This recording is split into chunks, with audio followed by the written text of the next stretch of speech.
처음엔 정말 좋은 사람인 줄 알았는데, 진작 알았더라면 가까이 하지 않았을 텐데.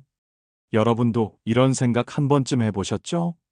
처음 만났을 때 그 따뜻한 미소와 친절한 말투는 어디로 사라진 걸까요? 왜 사람들은 시간이 지날수록 전혀 다른 모습을 보여줄까요? 정말 그들이 변한 걸까요? 아니면 처음부터 우리가 못 본 걸까요? 얼마 전 심리학계에서 재미있는 연구 결과가 나왔습니다. 사람은 아무리 가면을 쓰고 있어도 특정 순간에 자기도 모르게 본 모습을 드러낸다고 합니다. 그리고 그 결정적인 순간들이 딱 5가지 패턴으로 요약된다는 거죠. 오늘 영상을 끝까지 보시면 짧은 대화만으로도 상대방의 진짜 모습을 꿰뚫어 볼 수 있는 방법을 알게 되실 겁니다. 하지만 이 5가지 신호를 자꾸 놓친다면 어떻게 될까요? 계속해서 같은 유형의 사람들에게 상처받고 나의 소중한 시간과 마음을 낭비하면서 결국엔 또 속았네라고 한숨만 짓게 될 것입니다. 단 10분, 오늘 이 영상을 통해 여러분의 인간관계를 완전히 바꿔놓을 것이라 확신합니다. 오늘의 주제가 마음에 드신다면 구독과 좋아요 눌러주세요. 여러분의 인생을 바꿀 수 있는 가치 있는 콘텐츠로 보답하겠습니다. 그럼 지금부터 그 사람의 진짜 본 모습을 알아볼 수 있는 결정적인 5가지 신호를 알려드리겠습니다. 첫 번째 신호는 외적 자기 표현입니다. 왜 이것을 가장 먼저 알아봐야 할 신호일까요? 옷차림, 소지품, 온라인 프로필까지 이것들은 단순한 취향이 아니라 그 사람의 정체성과 가치관을 드러내는 무의식적 선택입니다. 최근 연구에 따르면 사람들은 자신의 이미지 선택을 통해 내면의 욕구와 자아상을 표현하며 이는 의식적으로 통제하기 어렵다고 합니다. 즉, 겉모습은 내면의 거울인 셈이죠. 중요한 것은 무엇을 입는가가 아니라 왜 그렇게 입는가입니다. 다음 4가지 패턴을 주의 깊게 살펴보세요. 첫째, 상황에 따라 극적으로 스타일이 변하는 사람입니다. 마케팅 전문가 윤소희 씨는 평소에는 편안한 캐주얼 차림이지만 높은 직책의 사람들을 만날 때는 완전히 다른 사람처럼 변합니다. 비싼 명품으로 무장하고 말투와 걸음걸이까지 달라집니다. 심리학자 오준석 박사는 극단적 스타일 변화는 상황에 따라 다른 인격을 연기하는 사람의 특징이라고 설명합니다. 이런 사람들은 진정한 자아보다 외부의 인정과 평가에 삶의 가치를 두는 경향이 있습니다. 평소에는 타인을 무시하다가 자신에게 유리할 때만 이미지를 관리하는 사람일 가능성이 높습니다. 이런 사람과 가까워지면 결국 여러분은 그저 이용 가치에 따라 대우받게 됩니다. 그들에게 인간관계는 진정성이 아닌 이해관계에 기반하기 때문이죠. 둘째, 과시적 소비가 두드러지는 사람입니다. 회사원 김도윤 씨는 소셜미디어에 명품 제품과 고급 레스토랑 사진을 자주 올립니다. 대화 중에도 이건 파리에서 직구한 한정판이에요. 이 시계는 대기자 명단에 올라야 살 수 있어요 라는 말을 슬쩍 끼워 넣습니다. 소비심리학 연구에 따르면 지나친 과시 행동은 내적 불안정성과 높은 상관관계가 있습니다. 이는 외적 소유물을 통해 자존감을 높이려는 것이죠. 이런 사람들은 인간관계에서도 당신의 내면적 가치보다 외적 조건을 중요시할 것입니다. 당신이 그들의 과시욕을 충족시켜 줄 수 없다면 그들은 언제든 더 가치 있는 사람에게로 관심을 옮길 것입니다. 셋째, 타인의 스타일을 무의식적으로 모방하는 사람입니다. 직장인 유민지 씨는 새로운 환경에 들어갈 때마다 가장 영향력 있는 사람의 스타일을 자연스럽게 따라하기 시작합니다. 새 직장에서는 팀장의 말투, 옷 스타일, 심지어 취미까지 닮아갑니다. 사회심리학자 정태원 교수는 과도한 동조 현상은 자아 정체감이 불확실한 사람들에게서 나타난다고 설명합니다. 이런 사람들과 깊은 관계를 맺으면 진짜 그 사람이 아니라 상황에 따라 변하는 가면과 관계를 맺게 됩니다. 결정적인 순간에 그들은 주변 환경에 맞춰 당신과의 약속이나 신뢰도 쉽게 저버릴 수 있습니다. 넷째, 온라인과 현실의 모습이 극명하게 다른 사람입니다. 인플루언서 지망생 박서연 씨는 인스타그램에서는 완벽한 라이프 스타일과 긍정적인 메시지를 전하지만 실제로 만나면 불평이 많고 부정적인 에너지가 넘칩니다. 심리학 전문가 한지민 박사는 온라인과 오프라인 사이의 극심한 정체성 불일치는 자기 기만이나 현실 도피의 신호일 수 있다고 경고합니다. 이런 사람들과 관계를 맺으면 결국 환상과 현실 사이의 괴리에 실망하게 될 것입니다. 그들이 보여주는 모습은 진짜가 아니라 만들어낸 이상적 이미지일 뿐입니다. 그렇다면 우리는 이 신호를 어떻게 활용할 수 있을까요? 먼저 새로운 사람을 만났을 때 그 사람의 외적 표현이 일관성 있는지 관찰하세요. 다른 사람들 앞에서 어떻게 변하는지, 자신의 소유물에 대해 어떤 태도를 보이는지 살펴보세요. 이런 작은 신호들을 놓치지 않으면 사람을 보는 눈이 완전히 달라질 것입니다. 프랑스의 패션 아이콘 코코 샤넬은 스타일은 말하지 않고도 자신이 누구인지 드러내는 방식이다라고 말했습니다. 외적 자기 표현은 그 사람이 세상을 어떻게 바라보고 타인과 어떤 관계를 맺고 싶어 하는지 보여주는 무언의 메시지입니다. 사람은 말을 꾸밀 수 있지만 무의식적으로 선택한 옷과 스타일에서는 자신도 모르게 본성이 드러납니다. 단순한 스타일이 아니라 그 이면의 의도를 읽을 줄 알아야 합니다. 두 번째 신호는 약속을 대하는 태도입니다. 말은 쉽게 꾸밀 수 있지만 약속을 지키는 행동은 절대 거짓말하지 않습니다. 케임브리지 대학의 최근 연구에 따르면 약속 이행 패턴은 그 사람의 성격과 가치관을 98% 정확도로 예측할 수 있다고 합니다. 이 신호는 특히 중요합니다. 약속은 가장 기본적인 신뢰의 단위이기 때문이죠. 다음 세 가지 패턴을 주의 깊게 관찰해 보세요. 첫째, 상황에 따라 선택적으로 약속을 지키는 사람입니다. 스타트업 대표 강현우 씨는 투자자나 중요한 거래처와의 약속은 철저히 지킵니다. 심지어 30분 전에 도착해 기다릴 정도죠.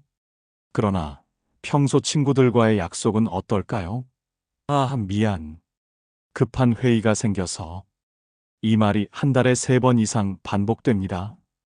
행동심리학자 조미영 박사는 선택적 약속 이행은 인간관계를 철저히 손익관계로 계산하는 사람의 특징이라고 설명합니다. 이런 사람은 여러분이 필요할 때만 친절하고 더 이상 이득이 없다고 판단되면 언제든 관계를 끊을 것입니다. 지금 당신이 그들에게 중요하지 않다면 당신과의 약속은 언제든 깨질 수 있는 선택사항일 뿐이며 중요한 순간에 이런 사람을 의지한다면 결국 혼자 남겨질 가능성이 매우 높습니다. 둘째, 약속 시간을 항상 늦게 잡는 사람입니다. 직장인 서지은 씨는 친구들과 만날 때마다 나 30분 정도 늦을 것 같아라고 미리 말합니다. 그리고 정말 매번 30분씩 늦게 나타납니다. 마치 미리 양해를 구했으니 문제 없다는 듯이 행동합니다.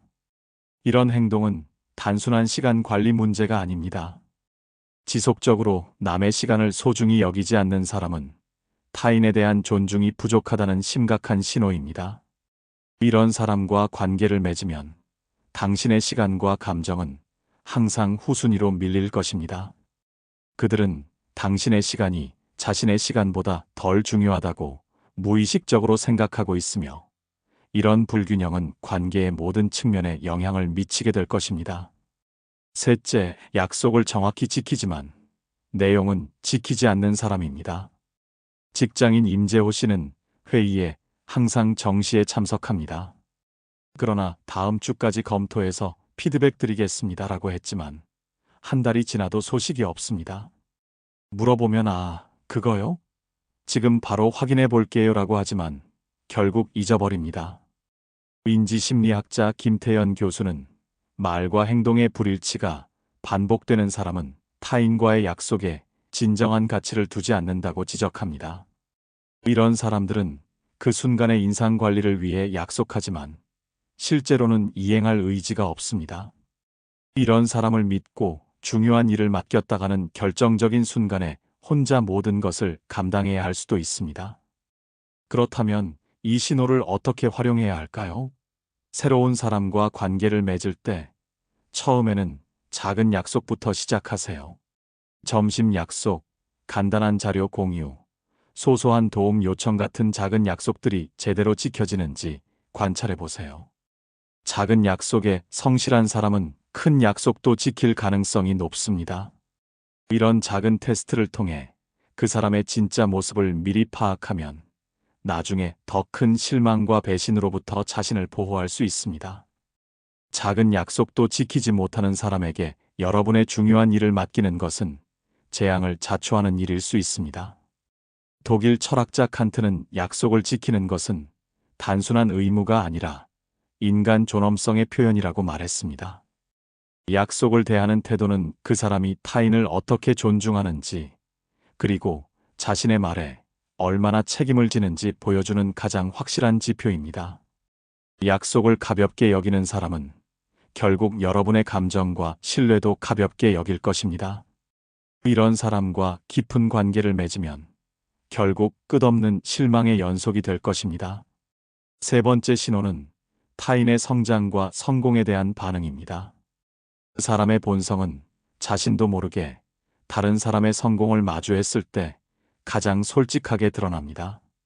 그 순간에는 준비된 가면이 잠시 벗겨지기 때문이죠.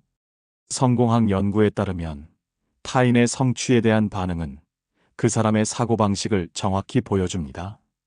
즉, 세상이 제로섬 게임이라고 믿는 사람인지 아니면 모두가 함께 성장할 수 있다고 믿는 사람인지가 드러나는 것이죠. 다음 세 가지 유형을 주의 깊게 살펴보세요. 첫째, 가짜 축하를 하는 사람입니다. 디지털 마케터 우영진 씨는 동료가 승진 소식을 전하자 환하게 웃으며 와, 정말 축하해 라고 말합니다. 그러나 그 동료가 자리를 비운 순간 다른 동료에게 운이 좋았던 거지. 그 프로젝트는 원래 성공하기로 예정된 거였잖아 라고 말합니다. 겉으로는 축하하지만 뒤에서 그 가치를 깎아내리는 행동은 경직된 사고방식의 전형적인 표현입니다. 이런 사람과 가까워지면 여러분의 성공과 성장은 항상 평가절하될 것입니다. 그들은 여러분이 잘 되는 것을 진심으로 원하지 않으며 오히려 여러분의 성공이 자신에게 위협이 된다고 느낍니다. 그 결과 여러분의 성취는 운이 좋았다, 쉬운 기회였다라는 식으로 깎아내려질 것이고 여러분의 자신감과 성취감도 함께 손상될 것입니다. 둘째, 경쟁적 성공담을 늘어놓는 사람입니다. 변호사 정승민 씨는 친구가 새 집을 샀다는 소식을 듣자마자 나도 지난달에 강남에 더 좋은 매물 연락받았어라며 자신의 이야기로 재빨리 화제를 돌립니다. 이런 행동은 타인의 성취가 만들어낸 불편한 감정을 빠르게 해소하려는 방어 기제입니다. 이런 사람과의 관계에서는 여러분의 어떤 성공이나 행복한 순간도 온전히 즐길 수 없습니다. 모든 대화가 결국 그들의 이야기로 돌아가고 여러분의 성취는 단지 그들의 더 대단한 성공 이야기를 위한 발판이 될 뿐입니다. 시간이 지날수록 여러분은 자신의 기쁜 소식을 나누기를 꺼리게 될 것이고 관계의 균형은 심각하게 무너질 것입니다. 셋째, 성공의 대가를 강조하는 사람입니다. 팀장 한주영 씨는 직원이 중요한 프로젝트를 성공적으로 마쳤다는 소식을 들으면 축하해. 하지만 이제 더 큰 책임감이 따를 거야. 사람들의 기대치가 높아졌으니 앞으로가 더 힘들 거야 라고 말합니다. 심리학자들은 이를 선제적 비관주의라고 부릅니다. 이런 사람 곁에 있으면 여러분의 모든 성취는 부담과 불안으로 변질될 것입니다. 그들은 여러분이 순수하게 기뻐하는 것을 허락하지 않고 항상 경고와 불안을 심어줍니다. 결국 여러분은 성공해도 기쁨을 느끼지 못하고 새로운 도전을 두려워하게 될 것입니다. 이런 사람들은 무의식적으로 여러분의 자신감과 도전 정신을 꺾어버립니다. 반면 진정한 응원자는 구체적인 축하를 표현합니다. 그 어려운 걸 해내다니 정말 대단해. 그리고 진심 어린 관심을 보입니다. 어떻게 그런 아이디어를 생각해냈어? 그렇다면 우리는 이 신호를 어떻게 활용할 수 있을까요?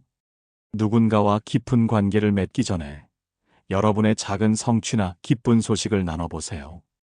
진정한 축하를 보내는 사람인지 아니면 빠르게 자신의 이야기로 전환하거나 그 가치를 깎아내리는지 살펴보세요.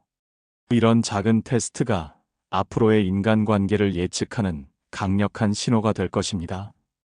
타인의 성공을 진심으로 기뻐하지 못하는 사람과 깊은 관계를 맺으면 여러분의 성장은 항상 방해받고 성취의 기쁨은 항상 반감될 것이라는 점을 명심하세요. 아리스토텔레스는 진정한 친구란 당신의 성공을 자신의 성공처럼 기뻐할 수 있는 사람이라고 말했습니다. 타인의 성장과 성공에 대한 반응은 그 사람의 마음 상태와 여러분과의 인간관계 가능성을 가장 정직하게 보여주는 창입니다. 여러분이 빛날 때 함께 빛나지 못하는 사람은 어둠이 찾아올 때도 함께하지 않을 것입니다. 네 번째 신호는 말버릇과 대화 패턴입니다. 아무리 가면을 쓰고 살아도 무의식적으로 튀어나오는 말에서는 그 사람의 진짜 모습이 드러납니다. 사람의 말버릇에는 그 사람의 무의식, 가치관, 그리고 타인을 대하는 태도가 그대로 반영된다고 합니다. 특히 편안한 상태나 감정적일 때 나오는 말은 의식적으로 통제하기 어렵기 때문에 그 사람의 진면목을 보여준다는 거죠. 대표적으로 이런 네 가지 말버릇을 주의 깊게 살펴보세요. 첫째, 대화를 독점하는 사람입니다. 마케팅 전문가 김민준 씨는 회사 동료들과 점심을 먹을 때마다 자신의 이야기로 시간을 채웁니다. 내가 지난주에 그 사람을 어떻게 설득했는지 알아? 사실 그 계획은 내가 3년 전부터 생각해온 건데. 1시간 내내 자기 얘기만 하고 다른 사람이 말을 시작하면 금세 주제를 돌려버립니다. 이런 사람의 심리는 무엇일까요? 대화를 독점하는 사람은 타인의 존재감보다 자신의 존재감을 더 중요하게 여깁니다. 즉, 상대방을 동등한 인격체로 존중하지 않고 자신의 이야기를 들어줄 관객으로만 여기는 것이죠. 이런 사람과 가까워지면 여러분은 결코 동등한 관계를 맺을 수 없습니다. 여러분의 생각과 감정은 항상 무시되고 단지 그들의 자아를 키워주는 청중 역할만 하게 될 것입니다. 그들에게 여러분의 가치는 얼마나 잘 들어주느냐에 달려 있을 뿐입니다. 둘째, 하지만으로 시작하는 문장이 많은 사람입니다. 디자이너 이지현 씨는 어떤 제안을 들어도 항상 좋은 생각인데 하지만 이라고 말합니다. 팀 회의에서도 그 아이디어 괜찮네요.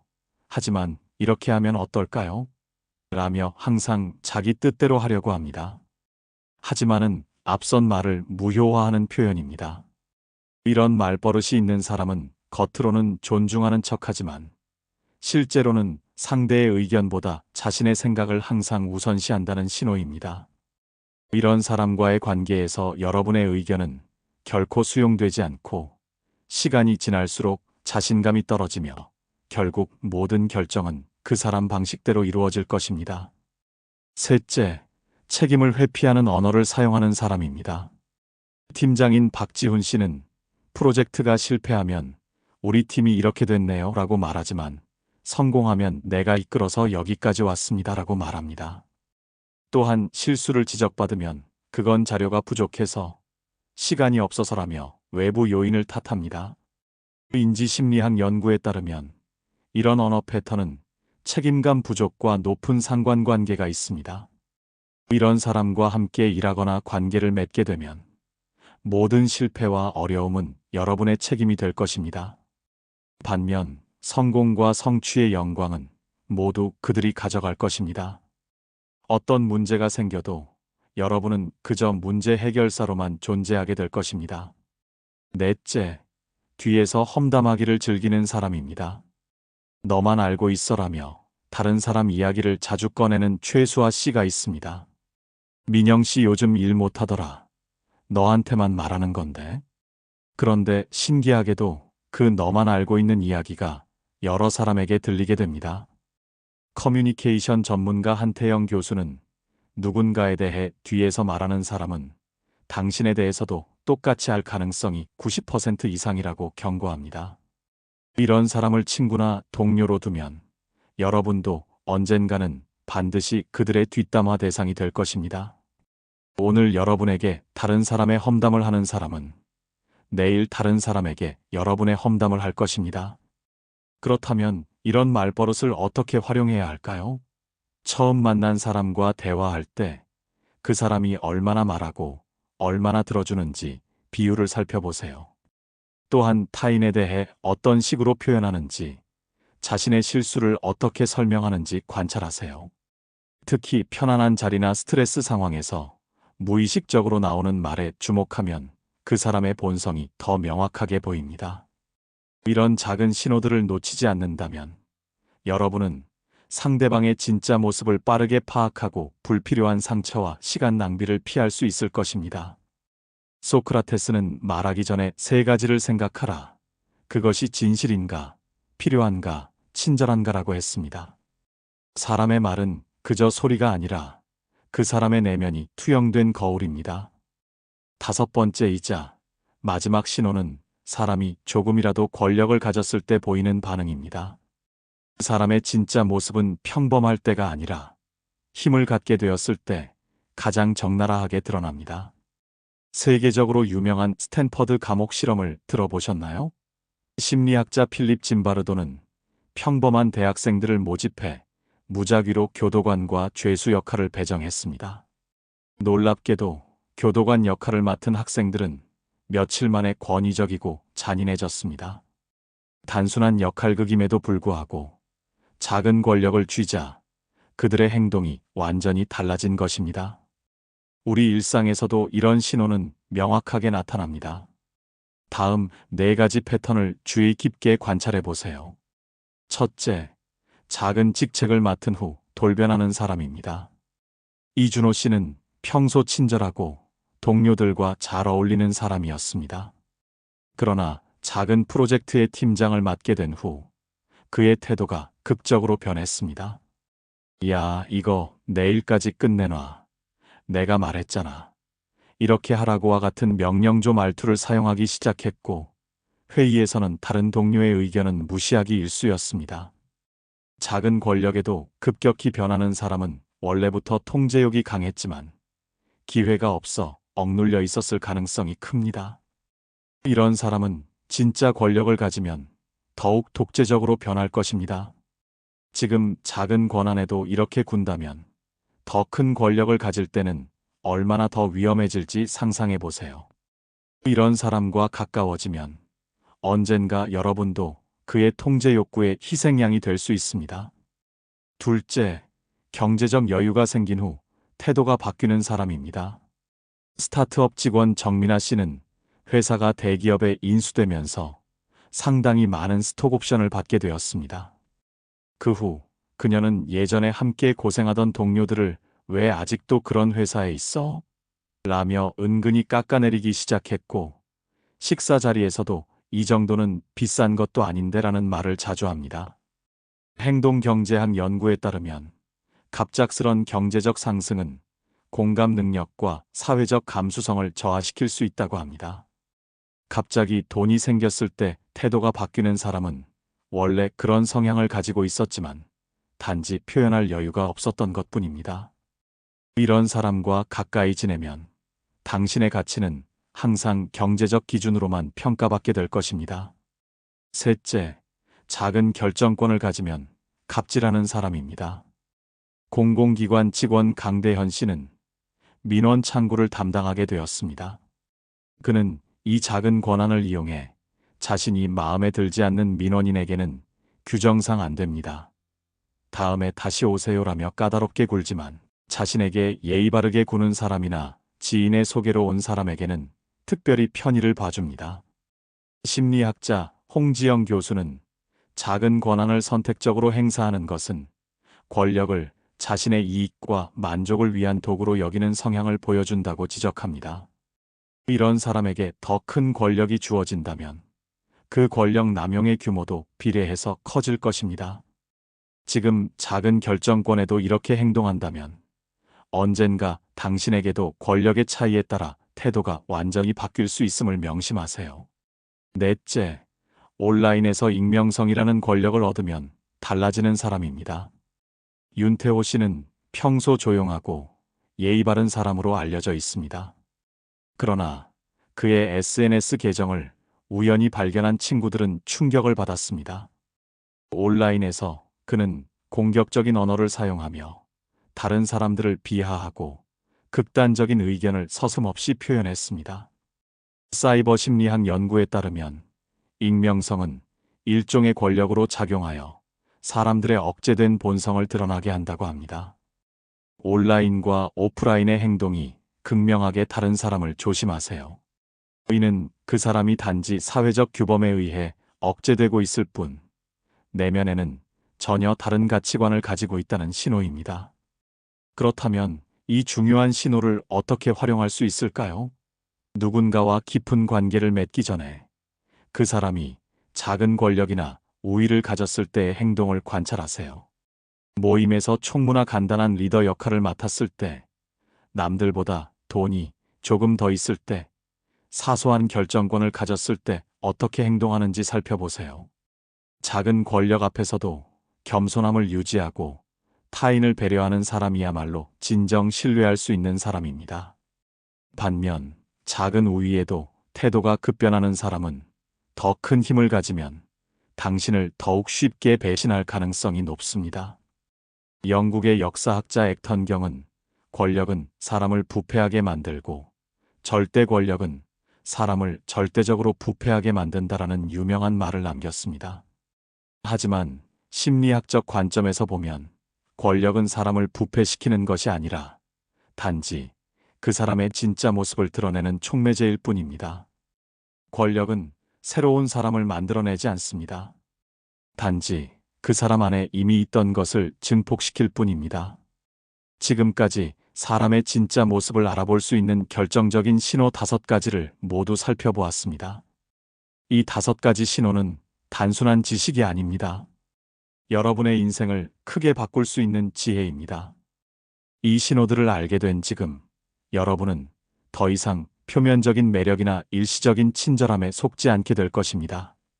하지만 여기서 한 가지 중요한 질문을 드리고 싶습니다. 지금까지 다른 사람의 본성을 알아보는 방법에 대해 이야기했지만, 혹시 다른 사람들은 여러분을 어떻게 바라보고 있을까요? 여러분도 누군가에게는 말버릇이 관찰되고, 약속 이행이 평가되고, 타인의 성공에 대한 반응이 주시되고 있을 테니까요. 심리학자 칼 융은 다른 사람에게서 보이는 것은 나 자신의 그림자라고 했습니다. 우리가 타인을 바라보는 방식은 종종 우리 자신을 비추는 거울이 됩니다. 지금 이 순간 여러분은 이 5가지 관점에서 어떤 사람으로 비춰지고 있나요? 진정으로 신뢰받는 관계를 원한다면 좋은 사람을 만나는 것만큼 좋은 사람이 되는 것도 중요합니다. 그리고 그 여정은 바로 자기 자신을 정직하게 바라보는 것에서 시작됩니다. 이 영상이 여러분께 도움이 되었다면 주변의 소중한 사람들에게도 공유해 주세요. 한 번의 공유가 누군가의 인생을 바꿀 수도 있습니다. 그리고 앞으로도 더 가치 있는 콘텐츠로 찾아뵙겠습니다. 구독과 좋아요로 응원해 주시면 더 좋은 내용으로 보답하겠습니다. 여러분의 인간관계가 더 지혜롭고 행복해지기를 진심으로 바랍니다. 감사합니다.